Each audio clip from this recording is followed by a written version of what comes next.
আসসালামু আলাইকুম। ডিম সেদ্ধ করে নিয়েছি, ভালো করে খোসাগুলো ছিলে নিচ্ছি। তো ডিম সেদ্ধ করার পরে আমি পেঁয়াজ কুচি করে নিয়েছি, শসা কুচি করে নিয়েছি, টমেটো কুচি করে নিয়েছি এবং কাঁচামরিচ কুচি করে নিয়েছি। তেঁতুলের সামান্য একটু কাট দিয়ে দিয়েছি। এরপর দিয়ে দেব সামান্য কাসুন্দি। তারপর টমেটো কেচাপ দিয়ে দিয়েছি সামান্য। সবগুলো দিয়ে ভালো করে মেখে নেব। পিঙ্ক সল্ট দিয়েছিলাম সামান্য,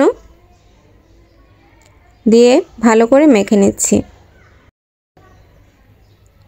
এই পর্যায়ে ডিমগুলো নিয়ে এসে ডিমগুলো দিয়ে দেব।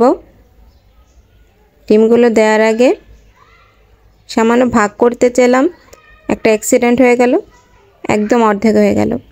তো কোনো সমস্যা নেই, আমি একটা টুথপিক দিয়ে সুন্দর করে জয়েন করে দিলাম। এই যে এটা হয়েছে। এরপর দিয়ে দিলাম, আবার টুথপিক দিয়ে দিলাম। তৈরি হয়ে গেল মজাদার একটা ভাইরাল ডিমের রেসিপি। তো এটা তো সবাই পছন্দ করেন, তাই না?